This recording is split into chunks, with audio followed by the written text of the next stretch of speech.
Good morning, Matthew. Good morning, everybody. It's a gorgeous spring day here at Highash Farm. Noisy car going past on the Stoke Holy Cross Road, but right beside me, I've got a robin singing.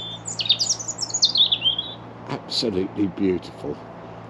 And standing in one of my favourite spots at the farm, I'm in Notre Dame Wood. And it's a hectare, about 2.5 acres of trees of various species, planted entirely by the children of Notre Dame School in Norwich, and I donated this area to them, and it's become really well established. A few Scots pine, some larch, lots of other British native trees like oaks, lime, field maple, a whole variety to provide a habitat with some variety. And so got birds like blackcaps have just arrived, chiff-chaff singing here every morning, and really beautifully and loudly 8 feet from me, a robin. And I can just see him up through the foliage of the blossom, I should say, because in front of me we left a bare patch in the woodland, planted in 1990, and it's just one piece of blackthorn was left there from the old embankment, because it's on the edge of a river cliff here, sandy soil, and the blackthorn does something unusual. It spreads itself by suckers, and so in front of me I've now got an impenetrable mass of twisted and gnarled twigs and trunks, and absolutely ideal for birds to nest in, because blackthorn comes into flower now, and this area of the little woodland looks as though it's dressed up, ready to go off to a wedding. And I'm holding a little camera as well beside me, and it is just gloriously white. You can't actually see any foliage yet, because blackthorn comes into flower before it comes into leaf, and it's insect pollinated. And some years, particularly this year, every twig is just covered with blackthorn blossom.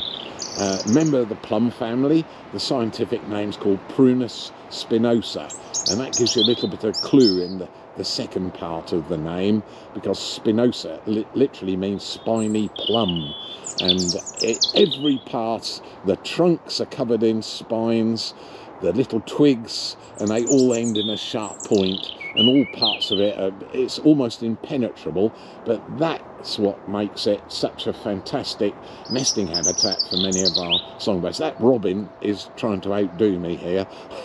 He's taken over the top of the shrub, and he can hear me talking. He must do, because he's only 8 feet from me, and he's just blasting away with beautiful song. Oh, we're being really spoiled. Anyway, blackthorn, and you'd think it's an ideal plant for hedges around farms. In fact, it is, but it has this habit of suckering out. So when you put one blackthorn in, after a year or two, 3 or 4 feet from the original plant, a sucker will come up, and it will then form a new shrub, and that then does the same. So eventually the blackthorn doesn't stick where you've planted it, whereas hawthorn doesn't do that, and that's why most of the hedges around the Norfolk countryside and beyond are planted with hawthorn, because it stays where you put it.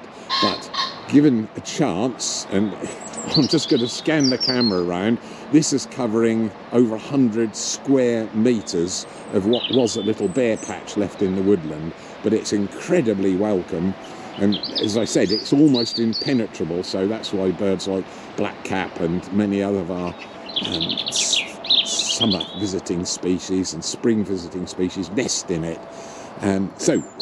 Later on, when it's finished flowering, you'll have small green fruits develop over the summer months, and that finishes with the production of a tiny blue-black plum late autumn, and that's called a sloe. And so if you try to bite one, it really sets your teeth on edge. They're incredibly bitter, but when they stay on the bush, November and December into January, they gradually sweeten up the sugars in them. They become more palatable for birds, and many of our winter visiting thrushes, things like redwing and fieldfares, together with our own thrush species, blackbirds, sometimes even song thrushes will eat the sloes as well. So they're always very, very welcome. But perfect nesting habitat. But it's just one of those plants which doesn't stay where you put it. So it always amuses me when I see thickets all around the Norfolk countryside. And because it's so dense as well, one of our most famous birds will often use it to sing from, because it's quite protected. The bird can actually get in there in the impenetrable part, and it's a cousin of this robin that's singing above my head. And it's called a nightingale. And we've had nightingales at the farm here, and I've recorded them many, many times. Absolutely stunning in the dead of night. 2 o'clock in the morning, a still night, the nightingale's blasting out, but surprisingly, not a lot of people know it, it sings all day as well. So at this time of the year, nightingale will sing and with their beaks facing up into the air, just like this robin's doing. I'm just looking at him through the white blossom, and he's just, his beak's facing almost vertically as he's blasting out his song. But the little flowers here, it just looks as though the whole shrubbery here around is going off to a wedding. Little 5 petals, starlight petals, and little pink anthers. And although it's chilly this morning in this sunshine, there's actually some bees flying about on here. I just saw a bumble as I walked in, bumblebee, because they can fly and gather pollen and nectar at a much lower temperature than honeybees, because bumblebees are covered in fine hairs, so they can work at about 10 to 12 degrees centigrade. Honeybees need another 3 or 4 degrees centigrade on top of that. So there we are, the Prunus spinosa, the spiny plum. And in the past, used to have some shrike here at the farm, and one of the old farm workers here at the farm called it the butcher bird, because he showed me various bits and pieces of various worms and beetles impaled on the blackthorn spikes, and they say, that's a butcher bird been around here. And I always used to smile at all these names. Never knew what it was till I grew up and found out it was a shrike had been here, but we don't have them here anymore. They're extremely rare, but not like this robin. He's really giving us a fantastic overture.